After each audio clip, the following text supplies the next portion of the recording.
Hi, I'm Lance with the Outdoor Sourcer. We're going to talk about how to stay warm in the cold.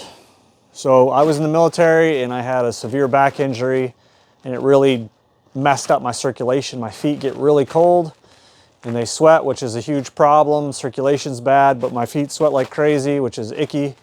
But they don't get good circulation, so they get cold super fast. Like super fast. My hands get cold really, really fast too. I've broken my hands a whole bunch of times and I just have a lot of injuries to my hands. Had a pretty hard career in the military and I get cold, but I love to hunt cold weather. And right now, this weekend in Maryland, hopefully this video should come out after the muzzleloader season has started, but it's supposed to be a high of 30 and that's not super cold for a lot of you people that are up in the Midwest. I'm from North Dakota, so I know what super, super cold is. And it seems to be great deer hunting on food sources, like you all should know. But the problem is you get cold sitting, especially if you're not in a blind. I don't sit in, I don't have any Banks blinds or muddy blinds to sit in. I'm sitting in a cloth blind or I'm sitting in a tree stand. So when it's super cold, I have these gloves and I have not worn these yet. I will. I usually just use hot hands. But these were pretty expensive. These were over 200 bucks. These are called Volt Heat gloves and they have a battery and I'm sure they're amazing. So I'm gonna wear a small pair of gloves. I got these extra big. I'm gonna put a small pair of gloves underneath them. But let's say I have to take these off to make an archery shot or whatever. I can always put them back on afterward and it doesn't matter how cold my hands are. These things are gonna be super amazing. And I do some plow work and stuff like that and I'm working outside. So these are really good. I've turned them on and messed with them and they put out a lot of heat for a decent amount of time. So these are pretty good. I am not a brand specific hunter or outdoors person. I got 3 types of stuff here. My favorite all-time winter gear is Medalist. And sadly, Medalist went out of business or got bought out. I bought this on sale.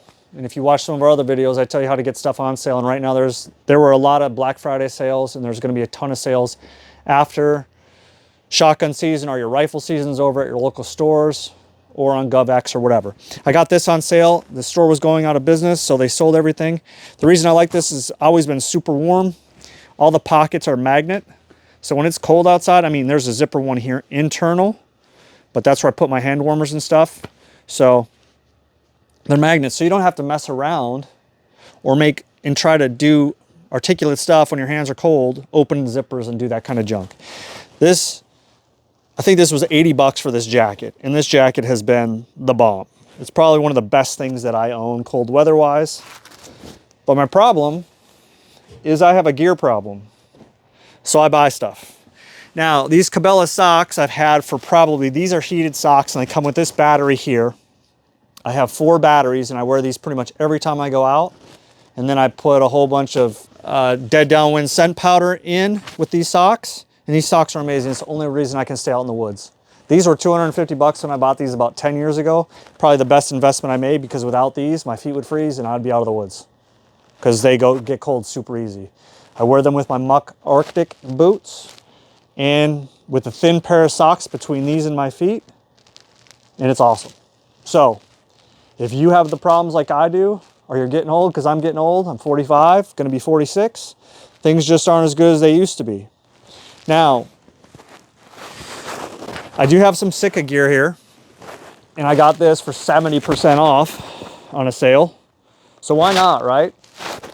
I do like this. It's well made. It's really, really warm. The problem with it is this material here. It catches every type of burr, every type of seed, every type of whatever you can find out in the woods that tries to carry along with you. So that is the most annoying thing on the planet. And that is what I do not like about this. But warm wise, this stuff's pretty awesome. It's silent.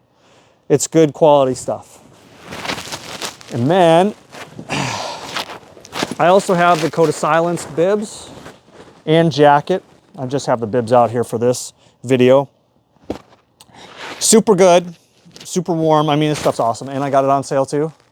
I got buy the jacket, get the bibs, I think for 70% off. So I get everything on sale. I don't buy anything except for my Matthews bow I had to pay full price for because they never have any type of sales. But Coda Silence, It's the new stuff. Bill Winke pushes it on his show.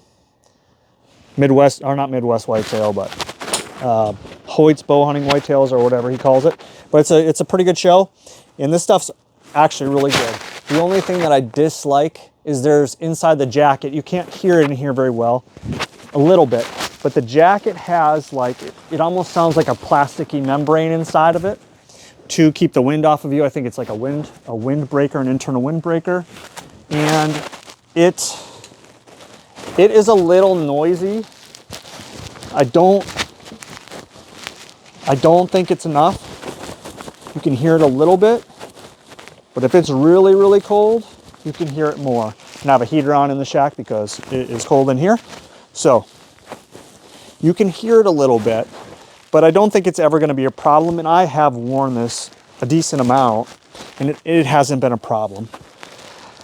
Some good things about this are the inside of the arm here is shaved, so you're less likely to, have extra stuff sitting out, so your bowstring can ride on that. I do like that. It seems really well made. It is very well made, and it's got nice tapered sleeves, all of those fun things. But all of it's pretty good gear.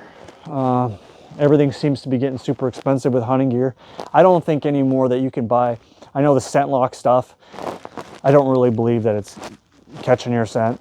If it helps a little bit, whatever, that's great. But all the gear seems to be really well made anymore these days, and it's all really pretty warm stuff. The game changer for me is the electric socks, the electric gloves. There's a lot of good options out there. Just look for the sales and see what works for what you need for, your rangefinder storage, your call storage, all that stuff that you want to carry with you in the stand, and how can you make that easier. Or just if you're out camping or hiking, how you're going to utilize the gear and what the pockets can do for you and the price range you can fit in. But if I had to buy any of this all over again, the most important thing to me would be heated socks. I know Cabela still makes them. They got away from some of that when they got the merger with Bass Pro Shops. They stopped making a lot of products. I know Muddy makes heated socks now. There's quite a few companies that make them. Back then, the Cabela socks were pretty much my only option that I think was worth anything. So something to think about. If you guys have anything you want to mention or add in the comments, please do. Something for me to test or try, or that you'd like to see. And if it's not crazy expensive, I'll try to get a hold of it and give it a review for you. So good luck if you're going to be hunting cold season. A lot of people quit hunting. That's why I love it, because it's cold. So I'm out more when everybody else quits. Hopefully you're having a good Christmas, and I will see you on the next one. Take care.